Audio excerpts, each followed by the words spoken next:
Once upon a time, true love crops up for Shannon Moore and David Davis in Michigan farm country.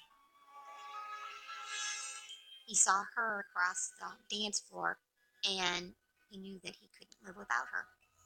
She was thrilled with David. This is it. This is the one. But one hot summer day, their happiness withers on the vine. Everybody knows everybody in those little towns.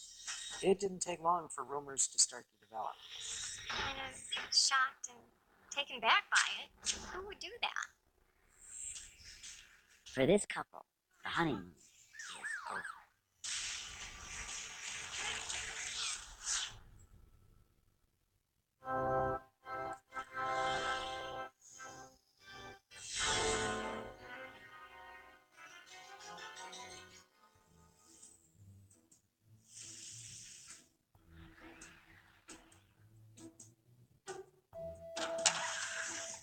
Where's the preacher? We want to get married. Shannon Moore and David Davis rush excitedly into a Las Vegas wedding chapel. She's 25, a Midwestern girl with a close-knit family. He's a little older, a successful gentleman farmer. Gathered here today to unite this lovely couple. He was rich, he was handsome, he was funny, he was very outgoing. His new bride is a nurse, nurturing, kind, and giving. Dave had told someone that he had found the perfect woman for him. The young lovers have known each other only 7 weeks. Normally, the conservative Shannon would never do something so impulsive. But with David, she just feels it. Shannon decided to be rebellious, take a leap, run to Vegas. She wanted to close a deal. I do. She trusted her instinct. And after a blast of a honeymoon in Vegas, they float back to Michigan and David's sprawling farm. She was thrilled with David. This was going to be happily ever after.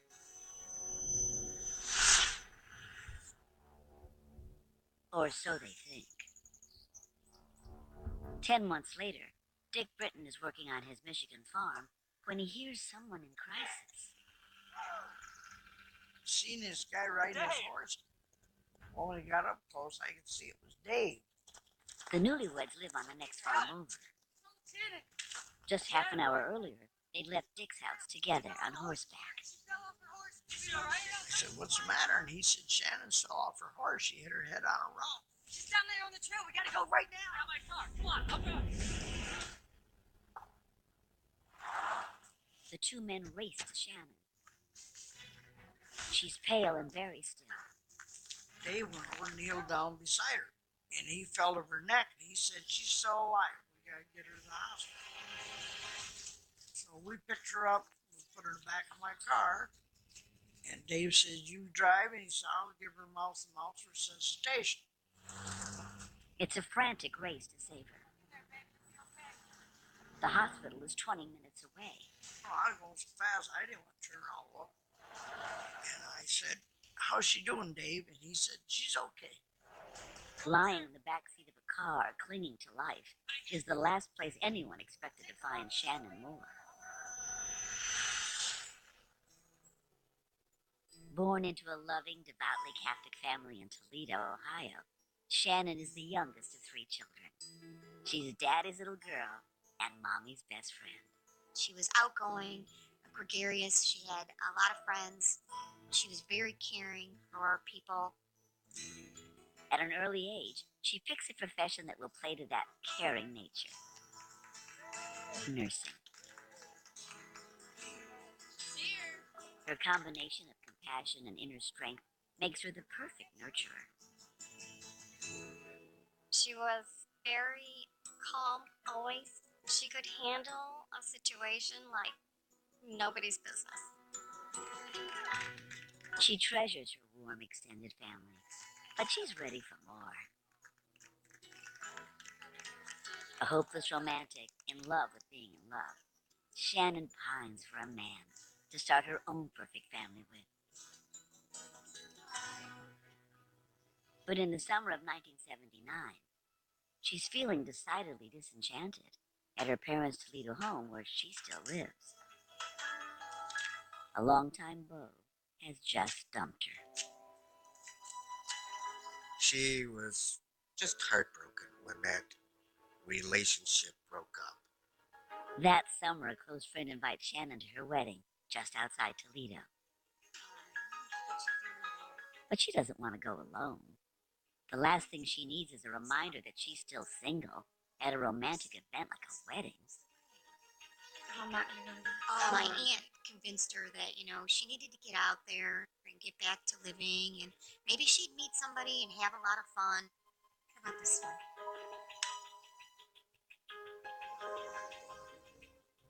She goes.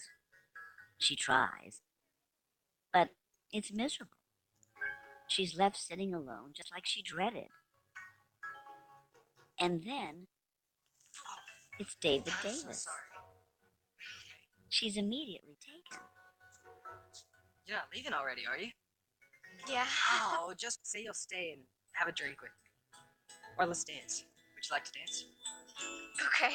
Let's dance. As they touch, the rest of the world melts away. It was like they were the only ones there. Spent the whole night, just the two of them pretty much. They didn't really interact with anybody else.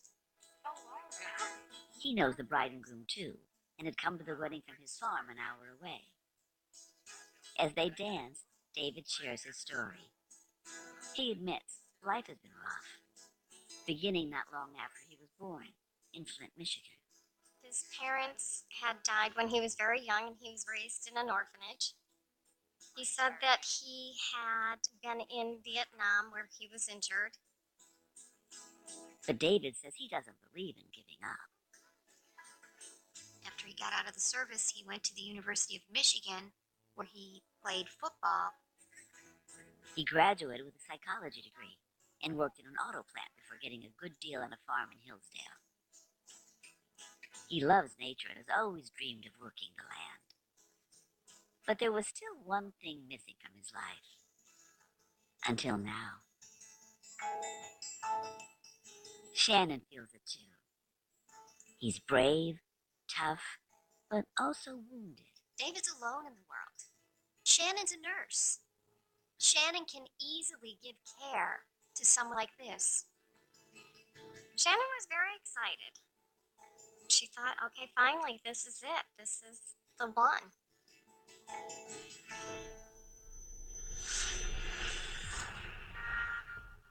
But those early happy moments are now a distant memory. As David and his neighbor finally make it to the hospital. I'm blowing the horn all the way so people in the hospital would hear me. The newlywed bride is in crisis. And the horrible surprises in this twisting tale are just beginning.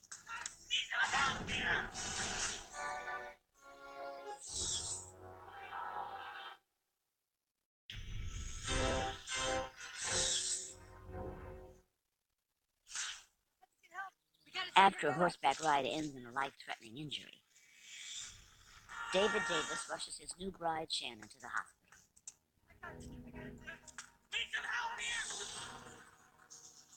As the doctors work on her, David tells police what happened.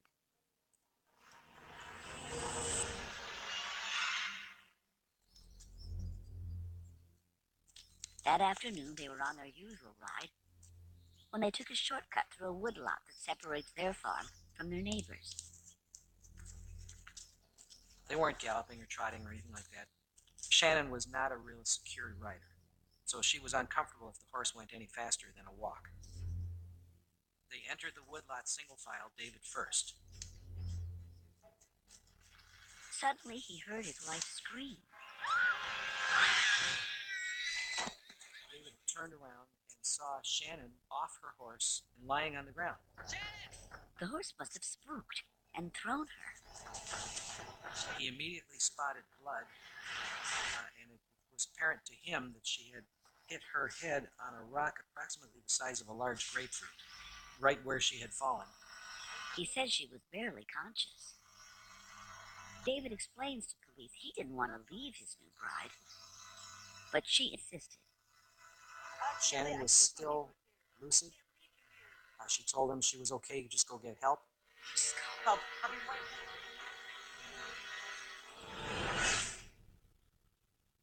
He says he galloped off as fast as he could, desperate with panic. Shannon, what? He can't lose her. Their life together is just beginning. Less than a year earlier, love was blooming fast. Thanks. After meeting at that wedding, they're inseparable.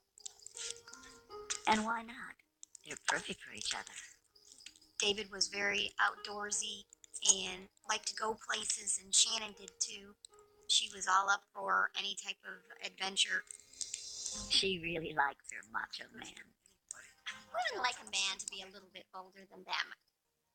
A little bit more worldly, more life experience, maybe making more money, maybe more protective. As they grow closer, David asks Shannon about her past loves. There were a few before you, but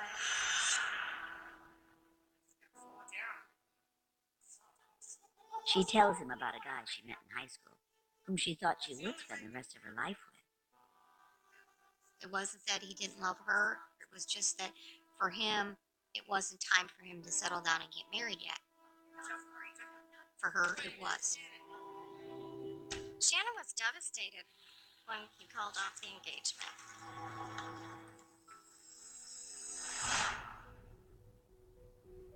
Then she meets a young businessman who proposes after just a few months. Finally, a man ready to commit.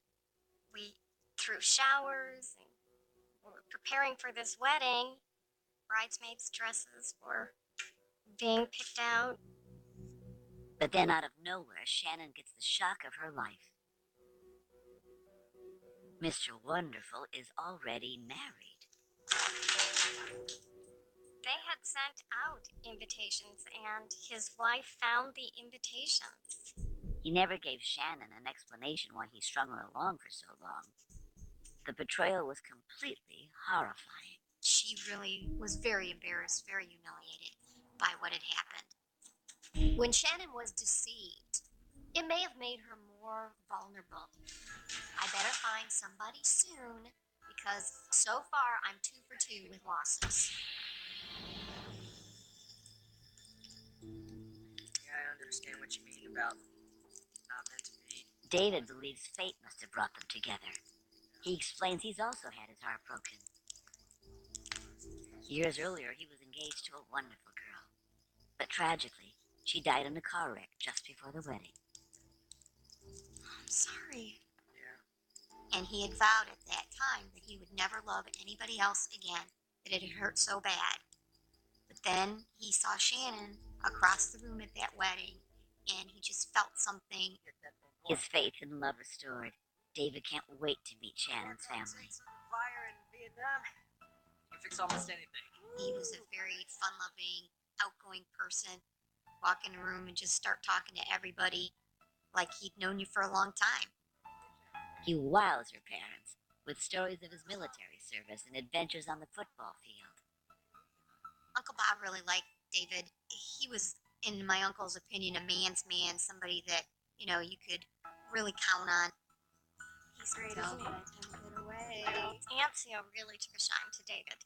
And she told Shannon, after first meeting him, if you let this one get away, you're crazy. Hi. Good. Got something for you. What? What's that? After just 6 weeks of dating, David knows Shannon is the one.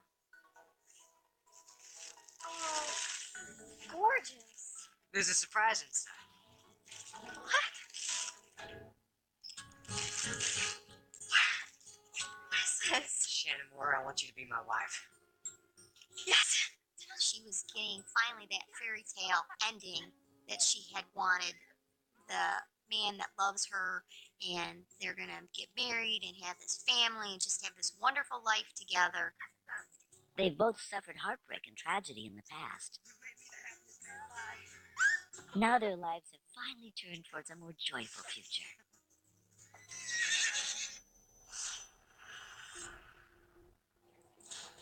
But now, Shannon's in the hospital emergency room. They've called her parents, who are on their way. After what seems like an eternity, a doctor comes with shattering news. Sorry. Dr. Dickman had come out to the waiting room and said that Shannon was dead. There's nothing we can do. And Dave said, she can't be. I talked to her. She said she was okay. He just hung his head down. How cruel that fate separated this vibrant couple, just 1 day shy of their 10-month wedding anniversary.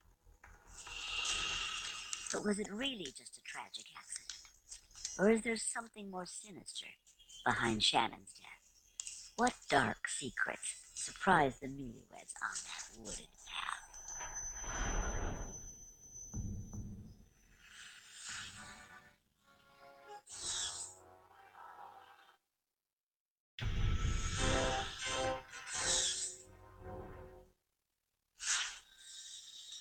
A romantic horseback ride has ended in tragedy.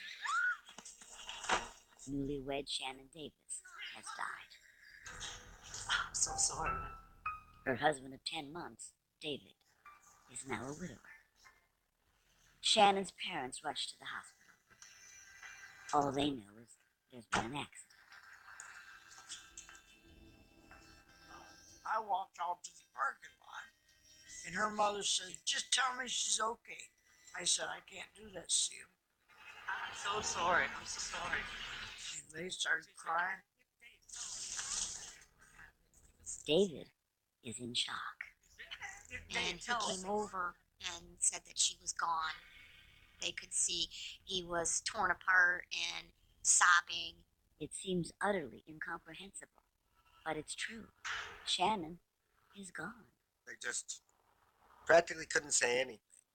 Just a state of disbelief. As they try to process the horrific news, David's heart sinks even further.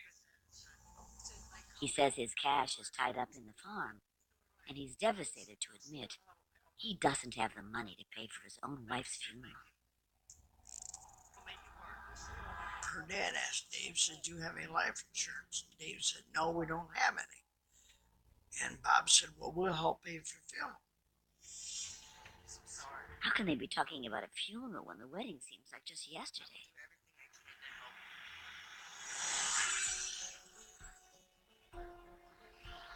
Only 7 weeks after meeting, the impatient young lovers take the big plunge at a chapel on the Vegas Strip. Shan, be humble little. I do. Shan, I couldn't believe that they weren't going to have a big church wedding. I do. So that all the family could be there. We always had big church weddings for everybody. But not everyone in the family is surprised by Shannon running off to seal the deal before anything could go wrong. After all, she's already had 2 dreams of big church weddings crushed. I think she wasn't willing to put herself out there like that. It was too humiliating the first 2 times. So Vegas it is. After the quickie ceremony, the newlyweds totally enjoy their Sin City honeymoon. They gamble, see the sights, and spend lots of time back at the hotel. This is what honeymoons are all about. A fun, carefree celebration of true love. Can you imagine what she's thinking? Finally, I got it right. I had 2 bad relationships. And here's a guy who's so in love with me. Woo-hoo! Time to do the touchdown cheer. Shannon is certain this love is forever.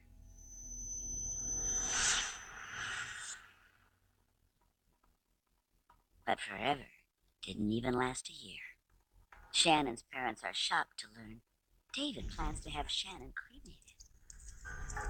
And Dave said that was her wish, that if something ever happened to her, she wanted to be cremated.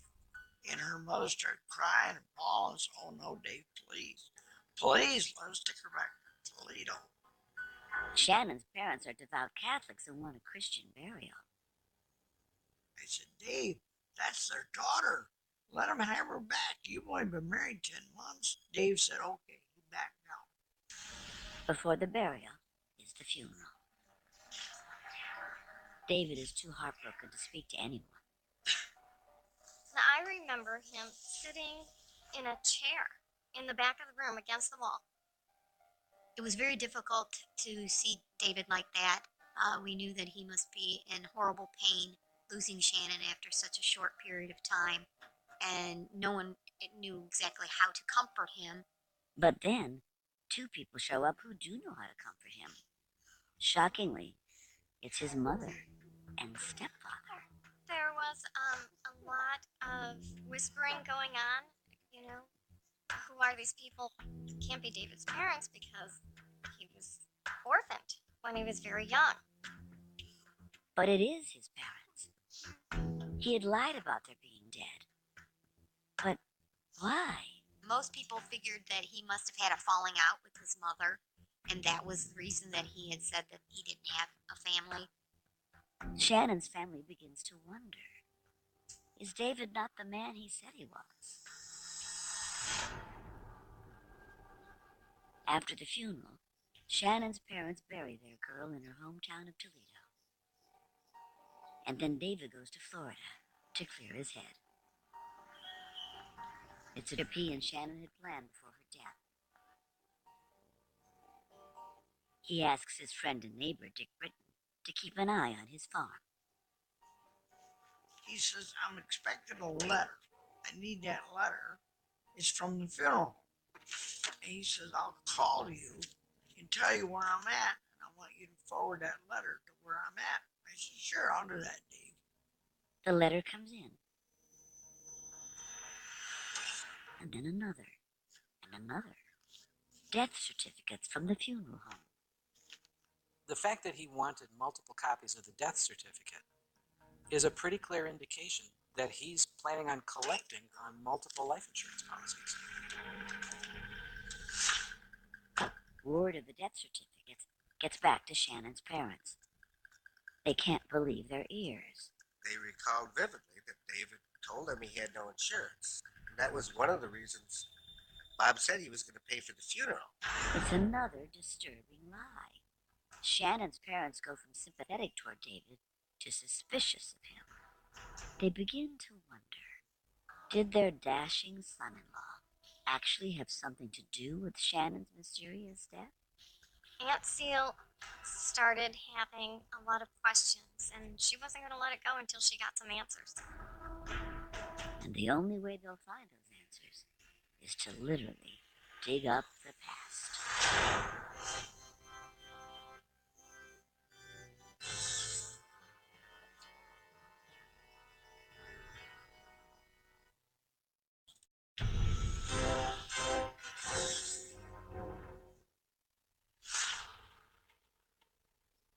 Shannon Davis's parents suspect their daughter's death was not a simple horseback riding accident. And they're certain Shannon's new husband, David, is hiding something. Their gut is telling them all these lies are starting to come out. Shannon's parents know that David's involved in some way. They know. Yes, no.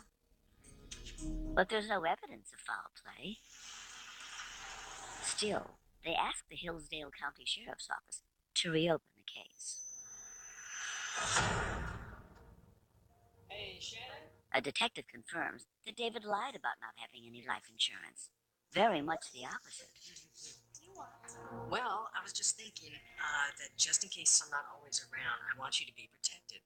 Well, nothing's going to happen to you. We're going to be together forever. But just to make sure of everything, I want us to go ahead and sign a couple of these documents to protect us, okay? So if you wouldn't mind signing one. We had several significant insurance policies on Shannon that had been taken out after they were married, totaling in excess of $300,000. The original medical examiner ruled Shannon died from neck fractures. An accidental death the policies would pay out for. But that decision was made without conducting an autopsy.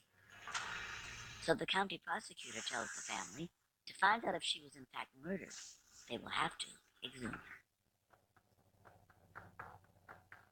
It's upsetting to know that your loved one is going to be brought back up. But at the same time, we all thought there's something there. There's something wrong, and we need to find out what that is. But in a stunning blow, the new autopsy doesn't reveal evidence of any other cause of death. That information was ultimately sent to the prosecuting attorney's office in Hillsdale County. And based on that information, he closed out the investigation. No new evidence. Case closed. But not for Shannon's parents. I'm calling to talk to the Attorney General about my daughter's case. They just know this was no accident, and they vow to get justice for their daughter. Aunt Seal wasn't going to stop. She said, I'm not going to let this go. No matter how long it takes, no matter who thinks they're crazy. David Davis. They never gave up. They kept trying to get people to pay attention. Thank you. Evidence or no evidence, they need to do this for their little girl. Sometimes the only closure you can have with the loss of a child is to fight for justice. And that's what Shannon's parents did. Desperate to find some clue, any clue, they ask that tissue samples be sent to the county toxicology lab before the body is reburied. When we tested the tissue samples from Shannon, we got a peak on a chromatogram that was large and therefore potentially very important. The peak means something foreign is in her tissues. And had the shape and characteristics that it might be a drug, and I couldn't identify. So was Shannon some kind of addict? Yeah, I need to think dirty. Some young people abuse drugs, and so we looked for as many common drugs of abuse as we could. But he finds no match to any ordinary drugs. And Shannon has no history of drug abuse. He continues testing, determined to figure out what drug it is and if it played a role in Shannon's death. With this new information, Shannon's parents launch a letter writing campaign to the state attorney general's office, pressuring them to reopen the case. They also file lawsuits to stop any payments on the insurance policies. They do not want David benefiting from Shannon's death. As the family reflects on Shannon and David's marriage, they realize there was something lurking beneath the fairy tale romance. Shannon's cousin Cheryl recalls one day when she visits her at the farm, her breezy questions about newlywed love spark an ominous response from Shannon. Just make sure you get to know their family, Make sure you get to know them really well before you commit to them. She started telling me that, when you find a man that you want to marry, make sure that you know everything. Make sure that you know all about his jobs and all about his feelings about extramarital affairs. Learned a lot. Definitely learned a lot about being married. I didn't really understand why she was telling me. Maybe she's having this conversation with her cousin because she's actually saying, don't do what I did. Maybe Shannon's having some second thoughts. Maybe she's starting to realize the man she married isn't the man she fantasized about.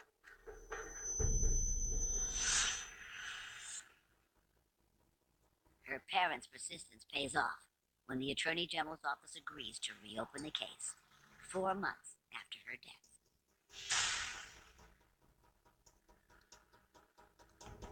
The new investigators confirm that the dramatic life story David told Shannon is an absolute lie. All of it.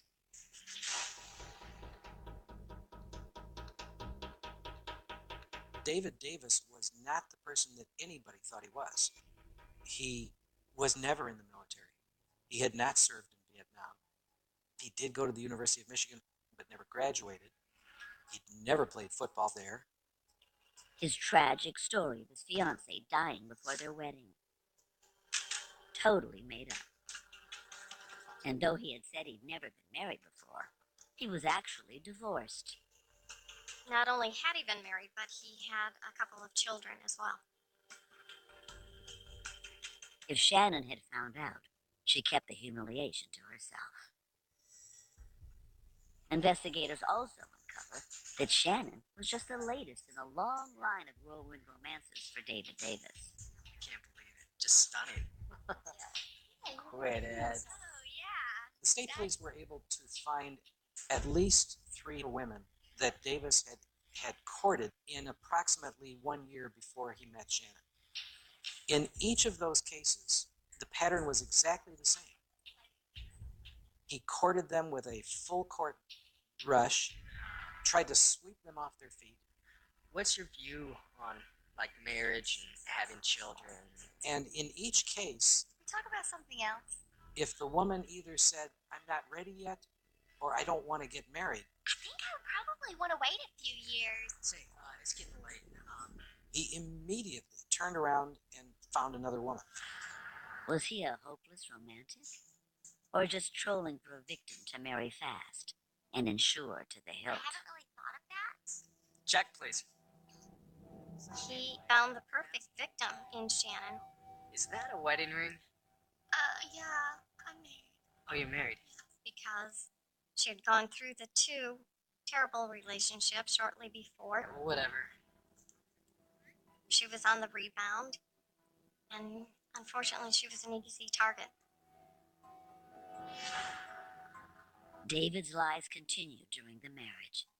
During the whole time that David was married to Shannon, there was another woman across town that he had been courting. He tells the woman he's really a government agent posing as a farmer. His mission? To protect Shannon from some secret threat he wasn't authorized to explain. He had told this young woman his mission would take probably about a year. 2 days after Shannon's funeral, David tells the other woman he is cleared to resume their relationship. Would she be the next Mrs. Davis? He came to her and said, "My mission is complete. I'm done. Let's go to Florida." Re-interviewing Shannon's mother, investigators learned that on the day of the accident, David had several scratches on his cheek. When my aunt asked him what had happened, David told her that it was while he was riding his horse to try and get help for Shannon that he had gotten scratched by the tree limbs in the woods. If you're going to be sideswiped by branches when you're riding, you'd expect them to be horizontal, not vertical. But there's still no proof whatsoever that he hurt Shannon.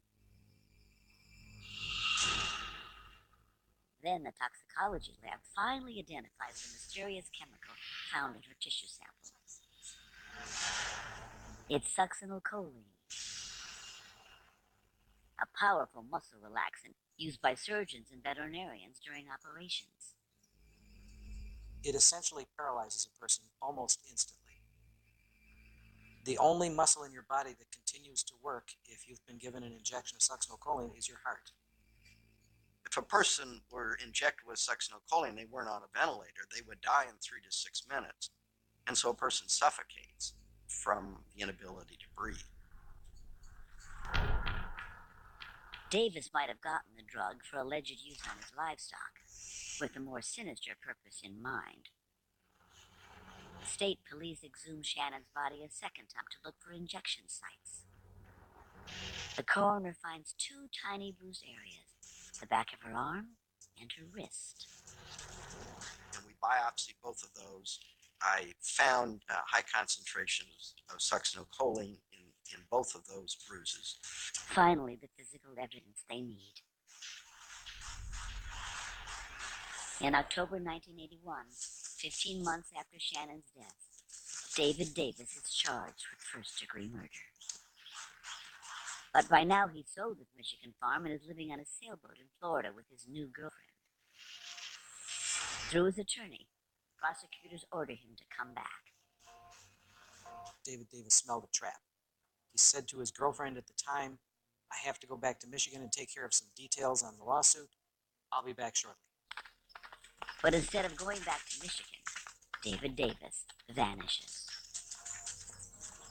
He fell off the edge of the earth.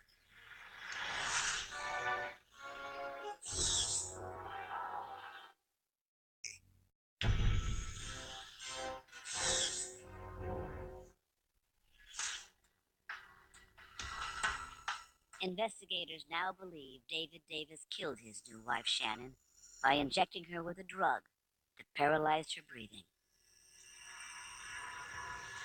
But he's disappeared, and the FBI is tasked with finding him. An ex-girlfriend last saw him in Florida. Agents then find his boat abandoned in Haiti. But again, he vanishes. They asked me one time, they said, "Where do you think he is?" I said, "He's near water and it's warm." Because that's what he always talked about. Tropical islands, living on a yacht in the South Pacific somewhere. Agents scour the Caribbean for any sign of the fugitive. In April 1982, Shannon's family announces a large cash reward. For years, the FBI works with local cops, chasing phantoms across the globe. Many tips were received by the authorities as to David's location, that he may have been spotted in Hawaii, somewhere in the Caribbean. But each time they follow up on a sighting, he's long gone before they get there. As months and then years pass, Shannon's family worries David Davis will never face justice. There were quite a few times when I thought they're never going to catch up to him. Then in 1988, a true crime television show profiles Shannon's story. A woman in Honolulu saw the show and called her local police department saying, "I know who they're looking for." But he no longer goes by David Davis. His new moniker is Dave Bell. Mai Tais for everybody. She believed that he was now an island-hopping airline pilot centered or based out of American Samoa in the South Pacific. He was about as far away as you can get without starting to get closer again. And he's got a new wife.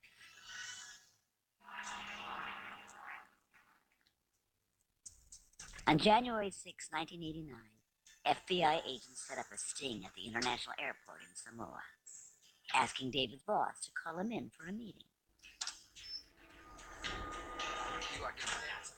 And he showed up. The agent confronted him and said, "Are you David Davis?" And he said, "Who?" And the agent said, "Quit playing games. I know who you are. You're under arrest." At that point, Davis surrendered and admitted who he was. It's my husband, What's his name? Dave Bell. His name is David Davis. He's wanted for murder. His new wife is stunned. She had no idea who or what she had married. This must have been a colossal shock to her, that this man who was a well-respected member of the community out there was suddenly being taken away in handcuffs and charged with murder. She's another victim of David's seemingly endless lies to trusting women. But at least she survived her marriage to him. Finally, his sunny island life on the run is over. I had gotten used to the fact that we were never going to see him brought to justice, and then it was almost like out of the blue, this lightning bolt of luck comes and we get him. More than 9 years after Shannon's death, David Davis's murder trial begins on November 28, 1989. Prosecutors present their case, arguing that he targeted, married, and killed Shannon for the insurance money.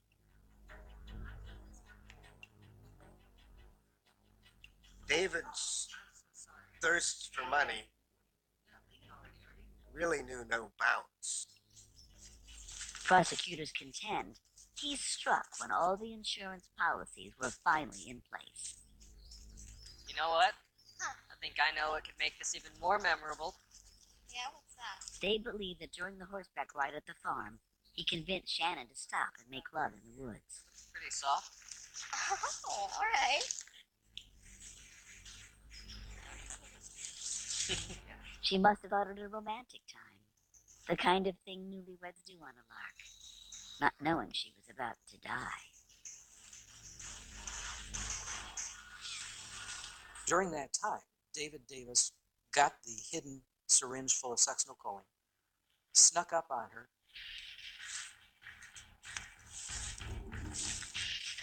and injected it into her shoulder. But he failed to hit her bloodstream. Shannon fought back. He overpowered her and smacked her head on that rock. Stunned, she lay still while he injected her again. This time, he hit a blood vessel. And at that point, Shannon started to suffocate to death. Unable to move, but still conscious, Shannon's body slowly begins shutting down. There's very little doubt in my mind that Shannon suffered a horrible death where she could feel herself dying. She knew she was dying and couldn't do anything to stop it from happening. She's looking at this man that is supposed to be her husband, that loves her and is supposed to protect her and take care of her, and instead he's killing her.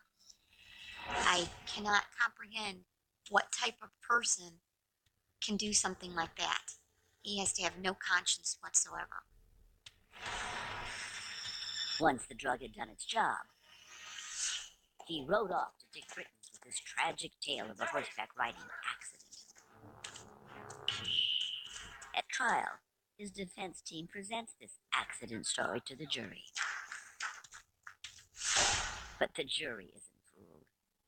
It takes them only 2 hours to convict him of first-degree murder. Nearly a decade after he killed his wife, David Davis is sentenced to life in prison without the possibility of parole. This whole relationship was for the end product. He targeted her. He stalked her in a way, using love to lure her in. He groomed her. He got her to the altar, and then he murdered her. Shannon's parents, Bob and Lucille Moore, have both passed on. They are the true heroes in this story. I don't believe that Shannon's murder would have been solved if it wasn't for my aunt and uncle pushing. They helped solve the case, and their efforts to block the insurance worked. David Davis never made a penny. They were told the case was closed. They would not let the case die. David Davis took Shannon from all those who loved her, and from those whom she may have helped. One of the things that strikes me most now, 30 years later, is how young she was and how much life she still would have had. And being a nurse, how much she could have helped others and never got that opportunity.